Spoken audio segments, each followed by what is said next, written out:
Hi everybody, it's me again. I realized in my vlog that I just put up that I had gone on for nearly half an hour and hadn't even gotten around to showing things. So I am doing two separate videos. This is my yarn haul and book. It's kind of like a book haul slash books I've been reading recently. So let's get started with the yarn. Yesterday when I went out and did a bunch of errands, I had a coupon, so of course I went to AC Moore. And at AC Moore, I got 3 of my mill-end 1-pound bags. And the first thing I got was this gigantic 1-pound ball of cotton. It was in a bag. I just took it out because, you know, I wanted to squeeze it, sniff it. I know. Pretty sad. You know, I could probably sleep on it. But anyway, enough. These look like, you know, messy and horrible, but these are actually my very favorite way to get the mill ends, because I have had these before. The end is right here, and yes, it's not a center pole ball by any means, but generally they are one long strand. So there's no joining. So if I want to make, I'm going to make either a light summer scarf or a wrap or something out of this. And if I wanted to, you know, depending on the pattern that I pick, I will not have to do any yarn joining whatsoever. So that is always a good thing.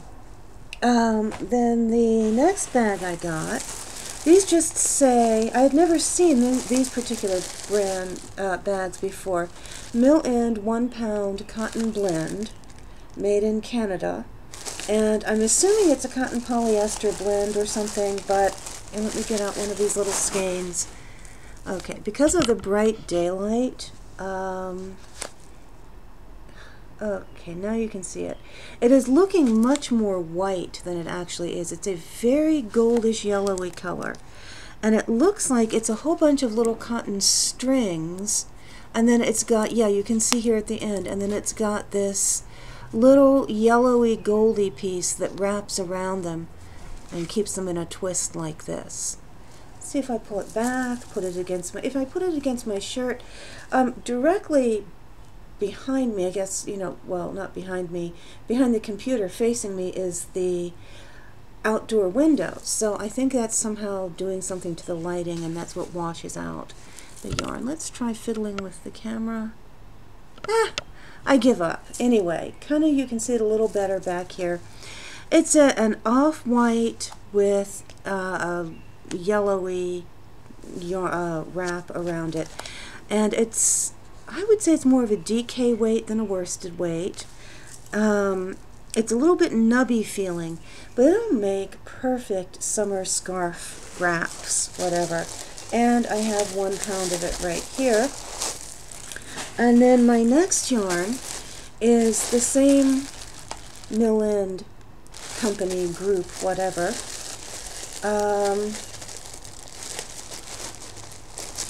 And this is a more of a pure white rather than an off-white like the other one was, wrapped with blue, but the blue is not quite as shiny or as nubby as the gold.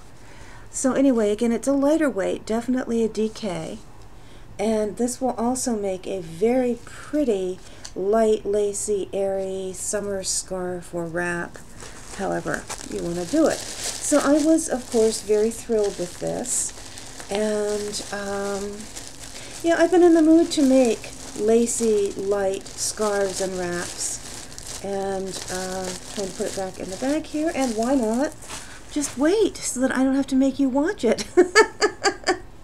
Oh, I wanted to show you, there's a cautionary tale behind this. Everybody knows not to go grocery shopping while hungry. Do not go while thirsty either, because I don't generally buy sodas. But I did yesterday.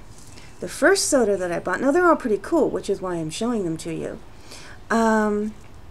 This is fresh ginger ale unfiltered, from fresh ginger, no extracts, and pure cane sugar. And it also contains pomegranate with hibiscus. And it says you're supposed to shake it, apparently, because it has actual real pieces of things in it, which I think is pretty cool. And I got this not as a single bottle, but in a 4-pack. Pomegranate with hibiscus ginger ale. Very, very cool. And here is Prometheus Springs. This is refreshing and spicy. I'd never seen anything like this before. It's a mildly carbonated soda. Or water. I kind of can't... Oh, I guess I could look at the ingredients to see. Okay, it actually does not. It's just a water. It's not a soda. This is lychee wasabi. And what's really funny about this is it's fruit flavored, but it is spicy. And it says capsaicin, nature's spicy superfood.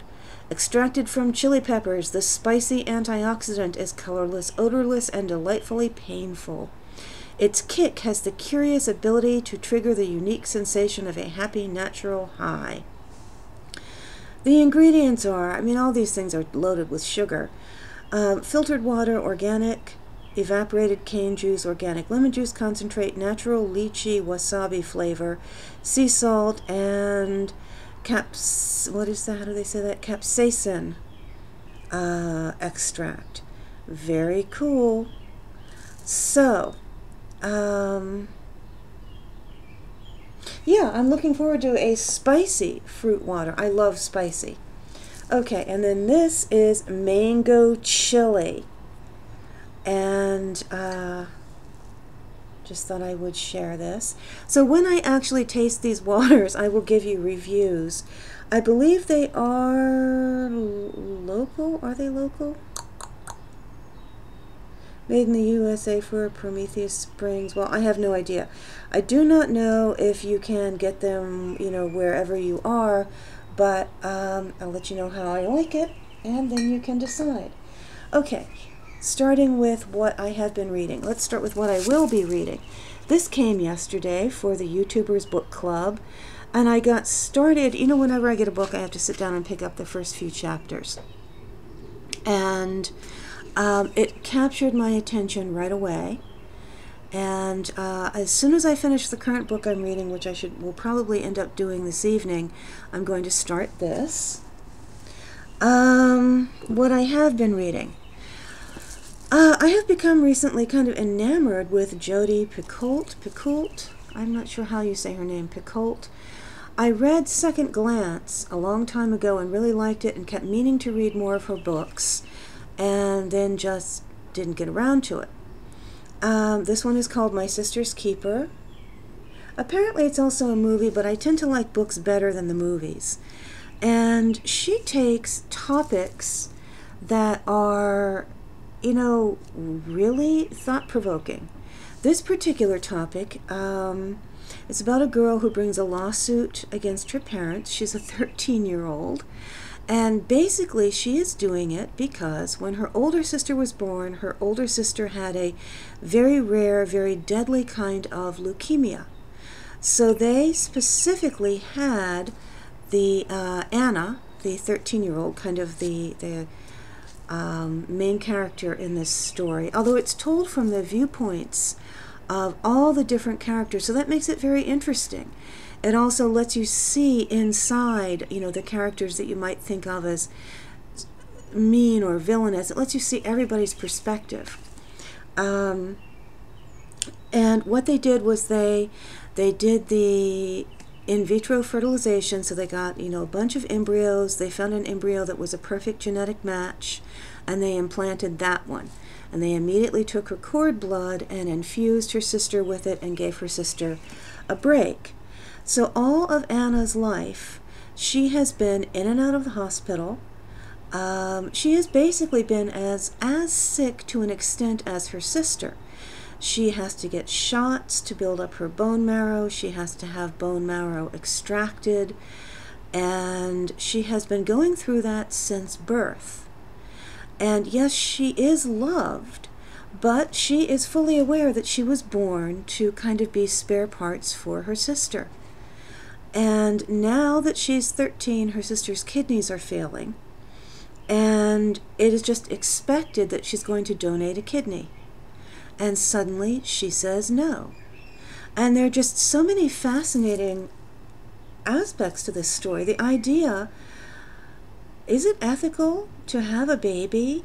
I mean, cord blood is one thing. I don't know what happens to cords. I would assume that usually they're just incinerated, thrown away. You know, so to take a baby's cord blood and give it to a sibling does not seem particularly distressing. But to have that child continuously undergo medical treatments to keep another child alive. Anyway, this is just fascinating. I don't know what the conclusion is going to be. It seems to be heading towards an expected conclusion, but my oldest niece has already read this, and there's apparently a lot of plot twists and turns, and they already have been so far. So I really love this book, and I think Andy from Andy Believes has a book called The Pact, which I think she got from Ginger, if I remember correctly, and Ginger had read it and liked it a lot. So anyhow, I went to the used bookstore yesterday and I got that one. Because this is good. I just want to tell you there is definitely a main character, but at least in this book, she brings in all the other characters and they all have very definite viewpoints. And it sounds bad to say it's a busy story, but it is very fast moving and it's very interesting.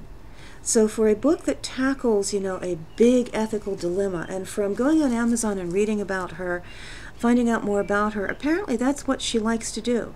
She likes to have interesting issues as the topics of all her books. So apparently The Pact, it was called The Pact, a love story, and I just thought it would be something, like, they stand on the beach and they look at the sunset and they swear they'll be together forever and blah, blah, blah. No, The Pact is a suicide pact. So, her books are definitely very interesting. I have not gotten all the way through to the end of this, but I highly recommend it. I highly recommend Second Glance. Oh, Second Glance, by the way, talks about eugenics. I did not realize that, big issues were the themes of all her books when I read it. It talks about ghosts, which is, of course, why I found it, because I like supernatural novels, but then it also touches more on social issues. So that was, anyway, Jodi Picoult is one of my authors of the moment.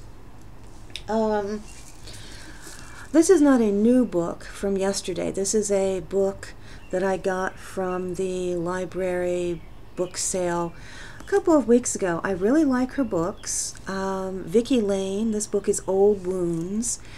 It is set out in the country. It's a rural setting, beautiful setting, very interesting characters, very likable characters. Now this is to use the serious mystery, this is a mystery that has painful deaths. It's very, very good, very well written, a very mysterious mystery. I mean, it's a mystery that you cannot necessarily figure out, and I thoroughly enjoy reading it, and it's thoroughly engrossing. I kind of have two categories of two categories of mysteries, what I call mystery mysteries and light mysteries. And this definitely falls under mystery mysteries. You might, smile or chuckle a little bit over a particular character. You might like a lot of characters. You might grit your teeth and grrr at some of the characters. But, I mean, there will be painful things. A child disappears in this book. There are unpleasant things that happen. So, I mean, I only go into all this because suffering from depression, sometimes there's certain things I don't like to read. But this was very interesting, despite the fact that it is what I call a mystery mystery. Now, in the other category, I have found, and these are two books I picked up yesterday from the book sale. Oh, and I haven't gotten their bright green tags off them yet. The author's name is Sarah Graves. This was a recommendation from one of my subscribers. Thank you. I love you. It is called the series is called Home Repair is Homicide. And it is absolutely lovely. The main character, Jake, used to be a money manager for shady people on Wall Street. And she kind of turned all that in when she went to Maine and fell in love with a house that was built in 1823. And so she does home repairs, but she is not a professional. She is a do-it-yourselfer, and she frequently has to have professional people come in and help her out. But it's fun because she does do, she is kind of a DIYer. Mixed in with some very hilarious home